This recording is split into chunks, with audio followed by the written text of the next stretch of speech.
Nigeria's quest for development may remain a mirage if adequate attention is not given to the deployment of information and communication technology in all aspects of the country's life. This is a position of the Minister of Communications, Mr. Adebayo Shitu, as well as ICT experts who have been brainstorming over the matter in Abuja. According to the minister, the federal government is ready to partner with organized private sector to grow the economy through the use of ICT.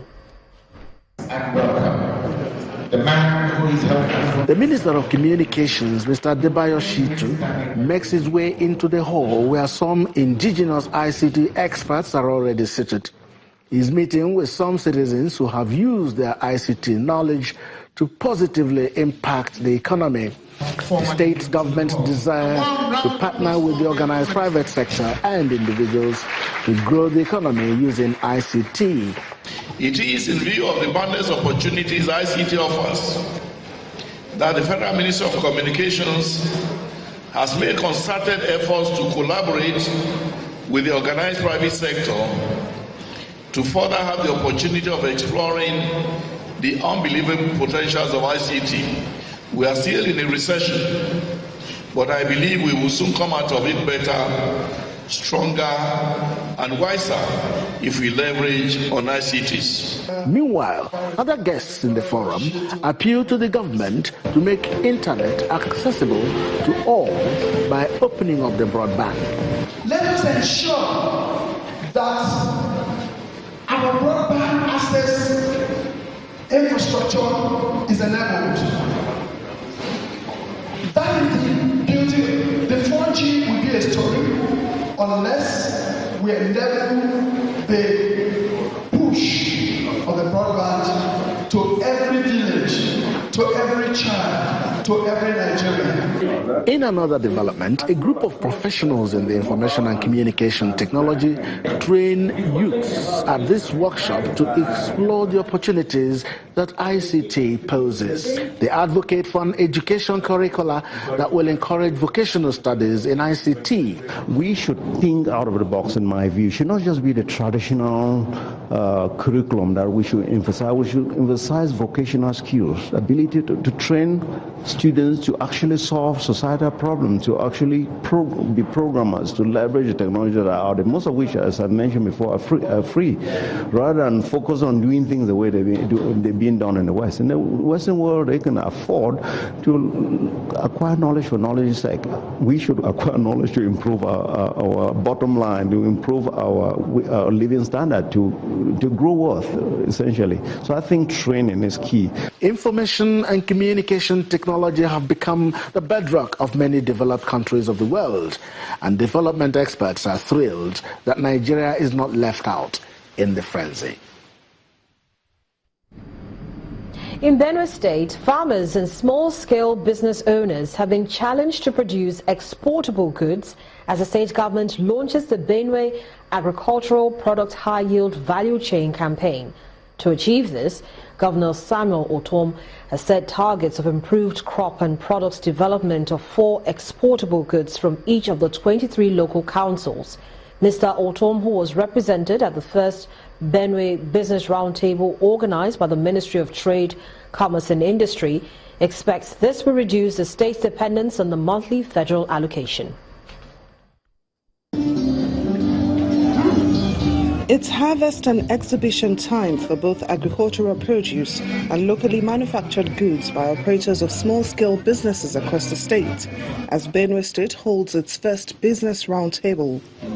Benue, which is one of the states with over-reliance on monthly allocation from the federal government, is doing all this to stimulate the local economy. As the first Benue Business Roundtable gets underway, the Benue State Chamber of Commerce and Industry chairman assures participants of developing good business climate for small-scale businesses. Our key objective of this Benue Business Roundtable is to promote one local government, 4 products scheme, aimed at building partnerships for Benue people to invest in every local government area to unlock the state's economic potentials without turning high economic input. Then large-scale processing plants for soybeans, maize, groundnut, and penny seed. The problem has been that of finance. But we believe that with the financial windows that will be open to us today, we can key in and be able to develop these industries. One of the most important business climate for startup businesses is adequate power supply, which the organizers appeal to government to quickly address. Let me use this opportunity to appeal to the federal government to fast-track the process of improving our public power supply, which has always been the greatest challenge affecting our private sector output in Benue State. I also appeal to the Honorable Minister, who is our own Chief Awudugbe, to lend his voice to the granting of free trade zones as status by the federal government to Benue State. As this, we encourage domestic and foreign investors to invest in the state. Governor Samuel Otom, who is represented by the Secretary to the State Government, launches the state agricultural high-yield production for exports and sets new targets.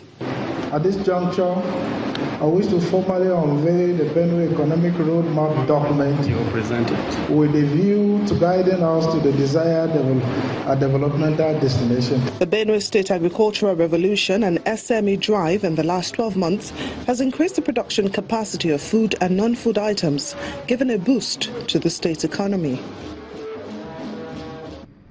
Well, it's time for the day's business news. Let's cross over to the business studios where Millicent Walker is standing by.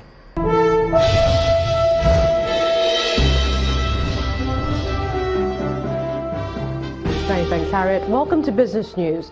The federal government is changing its accounting system from cash to accruals, a method that records revenues and expenses when they are incurred, regardless of when cash is exchanged. The Finance Minister, Mrs. Kemi Adeosun, said this in Lagos on Friday. She explained that about 2.2 trillion naira unrecorded debts owed contractors and other private sector organizations were discovered on the books of the federal government on assumption of office. According to the finance chief, the debts hidden on the government accounts had resulted in financial hardships for thousands of Nigerians. Mrs. Adeosun says the new accrual accounting system was aimed at strengthening transparency and accountability in public sector finance. Meanwhile, the federal government has a game plan that will deliver economic growth in the new year. That's according to Nigeria's Minister of Industry, Trade and Investment, Okechukwu Enelama. He was speaking at the annual dinner of the Lagos Business School.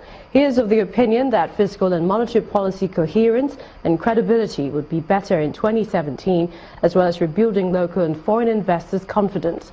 On the ease of doing business reform, Mr. Enelama told the business executives that government agencies may be required to publish how long it takes to secure approval for business documents. The Industry, Trade and Investment Minister is confident of the administration's economic recovery plans, which was scheduled to be unveiled by President Buhari this month. And an agriculture entrepreneur, Mr. John Okapu, has been speaking on the need for the Nigerian government to key its farmers and agencies into the Global Farm Assurance Program known as Good Agricultural Practice. According to him, the scheme has the potential to open up the Nigerian agricultural space for global practice and more export opportunities to the tune of 50 billion naira. Agriculture will unite this country because different parts of Nigeria will be directly involved in their area of specialty. Do you understand me? Nigeria can feed the world. We have the brain, we have the landmass, we have the soil, we have the weather. We just have to get ourselves involved. Okay? The government, you have to play a major role. I'm saying to the government today, please work with the related agency and get them certified by the world body. There's no single agency in Nigeria that is certified by any world body in terms of agricultural products. None. Not NAFDAC, not SUN, none, zero. Well, that's it on Business News tonight. I'm Millicent Walker. Back to Harriet for the rest of the news.